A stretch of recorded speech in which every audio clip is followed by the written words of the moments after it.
Hello everyone, নিকিস daily স্টোরিতে সবাইকে স্বাগত। তোমরা সবাই কেমন আছো? আশা করি ভালো আছো। আর এখন থেকে ব্লগটা শুরু করছি, মানে এখন সন্ধ্যাবেলা আর কি, সন্ধে 7:10। আর আজকে হচ্ছে সোমবার।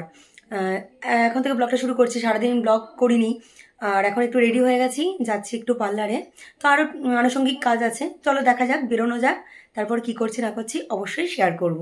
তো দেখো, বলতে বলতে চলে এলাম পার্লারে। আর আইব্রো করতে বসে গেছি, আমি আর মা করেছি।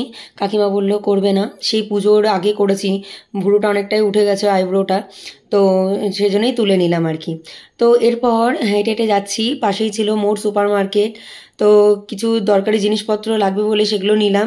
তো কিছু জিনিস পেয়েছি আর কিছু জিনিস পাইনি। এরপর লজেনের একটা প্যাকেটও পেয়ে গেছি। তো চলো, এদিকে মোড়ের থেকেই বেরিয়েই আমরা সামনের এখান থেকে একটু ফুচকা খেয়ে নিলাম। মাকে কতবার খাওয়ার কথা বললাম, মা তো একমাত্র ওই স্টেশনে ওই দাদাটার কাছ থেকেই খায়। তো আমি আর কাকিমার ওরকম বাধা ধরা নেই, যেখানে ভালো লাগবে সেখানেই খেয়ে নেবো এই আর কি। তো বেরিয়েই তারপরে আবারও খেয়ে নিলাম মোমো। মোমো দেখতে পেয়েছি মানে মোমো না খেয়ে বাড়ি যাবো না। আজকে একটা নতুন দোকান থেকে মোমো খেলাম, বেশ ভালোই লাগলো আর কি। হ্যালো এভরিওয়ান, চলে এসেছি বাড়িতে। আর এসেই শুনতে পেলাম যে সুস্মিতার বাড়িতে নিমন্ত্রণ আছে। নিমন্ত্রণ বলতে ওরকম নয়, ভাই গিয়েছিল, তো স্পেশাল কিছু হয়তো রান্না করছে। তো বললো দিদি তুমিও চলে এসো, তো ভাই নিতে আসছে। এখন যাবো। তো চলো যাওয়া যাক। কি হচ্ছে না হচ্ছে অবশ্যই তোমাদের সাথে শেয়ার করবো। আর তার আগে তো খেলাম একটু মোমো, তারপরে তার আগে ফুচকা খেয়েছি। এসব খেয়ে পেটটা যেন ভরাটি হয়ে গেছে। তো দেখা যাক, যখন বলেছে অবশ্যই যেতে হবে, তাই না? তো চলো ওখানে গিয়ে তারপরে তোমাদের সাথে দেখা হচ্ছে। এই ভাইয়ের সাথে তো চলে এলাম। কাকুর আজকে জন্মদিন, এটা আমি জানতাম না। একদম খালি হাতে আসা হয়ে গেছে, খুবই খারাপ লাগছিল আর কি। যাই হোক, বাবার বয়সী, তো বেশ মজা করেই কাটালাম আর কি। বাবার জন্মদিনে যেরকম ভাবে কাটাই, কাকুর জন্মদিনও সেইভাবে কাটালাম মজা করে। তো বেশ ভালো লাগছিল। ওদিকে নিজের কেক নিজেই চাকু দিয়ে কেটে খেয়ে নিল, এই নিয়ে ভীষণ হাসাহাসি হচ্ছে, খুব মজা হয়েছে। তো সবাইকে চাকু দিয়েই আর কি কেক খাওয়াবে, কাকু ঠিক করেছে আর কি। আর এদিকে ফটোশ্যুট চলছে কাকু আর কাকিমার। বেশ একটা, এই বয়সে এসেও দুজনে একসাথে এত সুন্দর ভালো একটা মুহূর্ত কাটাতে পারছে, মানে এটা দেখেও বেশ ভালো লাগে। মানে এখনকার জেনারেশন আমরা যেটাই দেখতে পাই খুব ঝামেলা হয় এটাই, তো এটা বেশ ভালোই লাগলো। এদিকে এসে চিকেন পকোড়া ফার্স্টে খেয়ে নিলাম। আর এদিকে কাকিমা নিজের হাতে মিক্সড ফ্রাইড রাইস সাথে চিলি চিকেন বানিয়েছে, সুন্দর হয়েছিল। কিন্তু বারবার করে কাকিমা এসে বলছিল যে আরেকটু নে, কিন্তু পেটটা তো ভরাই ছিল। আর আবারও চলে এলাম পরের দিন, কারণ ব্লগটা ওখানেই শেষ করে দিয়েছিলাম। আর এসে ব্লগ করিনি, কারণ আস্তে আস্তে অনেকটা রাত হয়ে গেছিলো।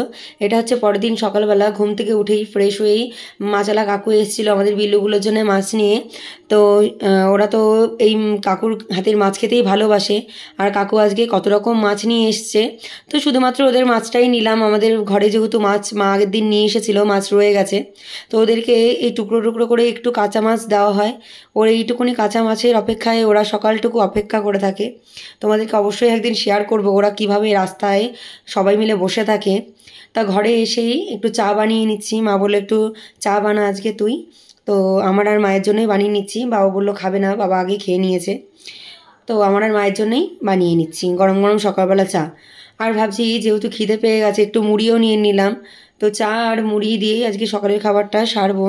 তা মা বলছে না আজকে নতুন একটা খাবার বানাবে, দেখা যাক কী বানাই, অবশ্যই তোমাদের সাথে শেয়ার করব। তা এই চায়ের আর মানে সকালবেলা চা খেতে খেতেই মায়ের সাথে এইটুকুনি বসেই টাইমটা কাটানো হয়। মানে যখন আমরা খেতে বসি বা এসব চায়ের আড্ডা হয়, তখনই আমাদের যেন গল্পটা বেড়ে যায় এই আর কি। তোমাদের কার কার এরকম খাবার টেবিলে গল্প হয় অবশ্যই আমাকে কমেন্ট করে জানাবে। আর এখন ঘড়িতে প্রায় বেজে গেছে 10:30, আর মা আজকে এখানে বানিয়ে নিচ্ছে স্মুদি, ওটসের স্মুদি। বেশ ভালো লাগলে নতুন একটা জিনিস, কিন্তু আমার ঠিক মানে অন্যরকম নতুন খাবার, তো ঠিক ভালো লাগছে না। আমার মুখের এক্সপ্রেশন দেখে তোমরা হয়তো বুঝতে পারছো, মানে আর কি মায়ের বেশ ভালোই লাগছিল। তো ওদিকে অনেকক্ষণ তো খাওয়া দাওয়া হয়ে গেছে, আর আমি চিকেনটা ফ্রিজের থেকে বার করে নিলাম। যেদিন বাজারে গিয়েছিলাম একেবারে চিকেন নিয়ে এসেছিলাম, তো ফ্রিজেই রাখা ছিল। আর ভাবছি আজকে চিকেন আর একটু ফ্রাইড রাইস বানাবো। মা বললো মায়ের সমস্ত রান্না, আজকে মঙ্গলবার যেহেতু মা এসব কিছু খাবে না, তো মায়ের রান্না রয়েছে ডাল পালং শাক। মা বললো আমি ওটস দিয়েই খেয়ে নেবো, ওটা দিয়ে। তো তোরা মাংস ফ্রাইড রাইস কর, কোনো সমস্যা নেই। তো সেগুলোই সরঞ্জামগুলো কাটতে বসে গেছি আর কি। তো ওদিকে তো মাংসটা বার করে রেখে দিলাম ফ্রিজ থেকে, কারণ বরফ না গললে পরে মাংস ঠিক ভালো লাগবে না খেতে। তো এদিকে সমস্ত বিন গাজর সমস্ত কেটে নিচ্ছি, একেবারে পেঁয়াজ রসুনটাও কেটে নেব। এদিকে সমস্ত কিছু রেডি করে রান্নাঘরে চলে এলাম। ঝপাঝপ রান্না বসিয়ে দিতে হবে, কারণ ঘড়িতে প্রায় এখন বাজে 12:30 থেকে 1:45, লেট করলে চলবে না। তো সমস্ত কিছু একেবারে গুছিয়ে নিয়েছি। গুছিয়ে নিলে রান্না করতে বেশি টাইম লাগে না, তাই না? একেবারে গুছিয়ে নিয়ে বসে গেলে বেশ তাড়াতাড়ি হয়ে যায় ঝপঝপ করে রান্নাটা। ওদিকে চালটাই আগে ধুয়ে আমি কিছুক্ষণের জন্য ভিজিয়ে রাখবো, যতক্ষণ মাংসটা হতে থাকে। তো এদিকে কড়াই গরম হয়ে গেছে, তেল দিয়ে দিলাম। এরপর আমি মশলাগুলো পিষে নেব সমস্ত। একটু কাঁচা লঙ্কা দিচ্ছি, আজকে কাঁচা লঙ্কা দিয়েই করবো ভাবছি চিকেনটা, দেখা যাক কেমন হয়। আর আলুগুলো এরপর তেলের মধ্যে দিয়ে একটু কড়া করে ভেজে নেব, ভেজে তুলে রাখবো। অনেকে কি করে যে একেবারে মাংস আলু মশলা মেখে ঝুঁকে বসিয়ে দেয়, না ওটাও খেতে ভালো লাগে, এইভাবেও করে দেখেছি, বেশ ভালোই লাগে আর কি। ওদিকে আলুটা ভাজা হতে থাক, নুন হলুদ দিয়ে দিয়েছি। আর এদিকে আমি মিক্সারে মশলাটা করে নিচ্ছি, পেঁয়াজ আদা রসুন কাঁচা লঙ্কা দিয়ে একটু মিক্সি করে নিচ্ছি। আলুটা একটু কড়া করে ভাজলে পরে তাড়াতাড়ি সিদ্ধ হয়ে যায়, এই আর কি। একটু কড়া করেই ভেজে থাকি আলুটা আমি। তা ওদিকে তো আলুটা ভেজে তুলে রাখলাম। এরপর আমি পেঁয়াজ কুচি করে রেখেছিলাম, একটু মাংসে পেঁয়াজ কুচি দিলেও ভালো লাগে। তো তোমাদের কার কার এরকমভাবে রান্না করে অভ্যস্ত অবশ্যই কমেন্ট করে জানিও। তো পেঁয়াজটাকে এরকম হালকা হাতে ভেজে নিয়েই আমি সমস্ত মশলাগুলো দিয়ে তারপরে আমি চিকেন দিয়ে দিয়েছি। দেখো চিকেন দিয়ে সুন্দর করে কাঁচা মশলাটার গন্ধটা যাতে না লাগে সুন্দর করে কষাতে হবে, তারপরেই আমি সমস্ত গুঁড়ো মশলাগুলো দিয়ে নেব। আমি এইভাবেই সাধারণত চিকেনটা করে থাকি। আর এক এক সময় মনে হয় যেন মায়ের হাতে চিকেনও যেন অমৃত লাগে, কারণ চিকেনটা তো মেনলি বাড়িতে আসলে আমিই করে থাকি। তো মাঝে মাঝে কারোর হাতে রান্না খেতে বেশ ভালোই লাগে আর কি। এদিকে চিকেনটা তো কষা হয়ে গেছে, তা এক পিস নিয়ে বসে গেলাম খেতে। তো মায়ের হাতেই বলো আর নিজের হাতেই বলো, কষা মাংস খেতে ভীষণই ভালোবাসি, মানে ঝোলের থেকে কষা মাংস খেতেই ভালোবাসি আর কি। আর চিকেন তো আমাদের ঝোল রান্নাই হয় না বললেই চলে, একদমই কষা কষা রাখা হয়।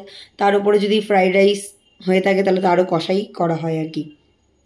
হ্যালো এভরিওয়ান, অনেকক্ষণ পর তোমাদের সামনে এলাম। রান্নাবান্না তো করলাম, করে নিয়ে স্নান করে নিয়েছি। আর স্নান করে নিয়ে মা ওদিকে পুজো দিয়ে মা খেয়ে নিয়েছে, যেহেতু আজকে মায়ের মঙ্গলবার, মা এইসব ছোঁয়া কিছুই খাবে না। তো মা খেয়েছে পালং শাক, কালকে পালং শাক ছিল, আজকে একটু ডাল বানিয়ে নিয়েছে, ওই দিয়েই মার খাওয়া হয়ে গেছে। ওটস খাচ্ছে মা আর কি। তো আমাদের তো খাবার একদম রেডি, ভাইকে খেতে দিয়ে দিয়েছি, ভাইয়ের খাওয়া কমপ্লিট, এবার আমি খাবো। তো চলো ঝটপট করে খাওয়ার দাবারটা বেড়ে নিই, তারপরে তোমাদের সামনে। ওদিকে তো মায়ের অনেকক্ষণ আগে খাওয়া দাওয়া হয়ে গেছে, আর এদিকে আমি আমার খাবারটা বেড়ে নিয়েছি। আজকে একা একা বসে খেতেই হচ্ছে, খারাপও লাগছে ভালোও লাগছে না, এই আর কি। তো আমি খাওয়া দাওয়া করে একটু শুয়ে নেবো, রোজকার মতন। বিকেলে গান শেখানো আছে।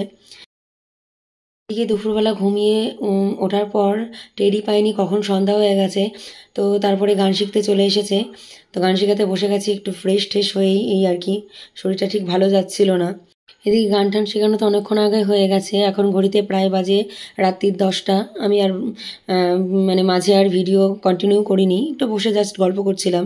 সবসময় তো ক্যামেরা হাতে নিয়ে ভিডিও করতে ভালোও লাগে না, এই আর কি। তো এদিকে আগে বিছানাটা সুন্দর করে নিচ্ছি। তো করে নিয়ে এরপর এদিকে রাতের খাবারটা তো গরম করে নেব। চিকেনটা গরম করলেই হবে, রাইস আর গরম করছি না আলাদাভাবে।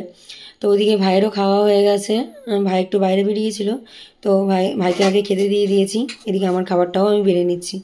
অল্প একটু রাইস নিয়ে নিলাম, ওদিকে চিকেনটা গরম হচ্ছে। তো মোটামুটি 2 পিস চিকেন নিয়ে রাতের খাবারটা খেয়ে নেবো। আর তাহলে চলো ব্লগটা আজকে এখানেই শেষ করছি। আমার এই টুকিটাকি কাজকর্ম, আমার ডেইলি লাইফস্টাইল তোমাদের কেমন লাগছে অবশ্যই কমেন্ট করে জানাবে। আর চ্যানেলটির পাশে থাকার জন্যে অবশ্যই চ্যানেলটিকে সাবস্ক্রাইব করবে। ঠিক আছে, আজকের মতো আসি। আগামীকাল নতুন একটি ভিডিও নিয়ে চলে আসব। ততক্ষণ তোমরা সুস্থ থেকো, ভালো থেকো, টাটা।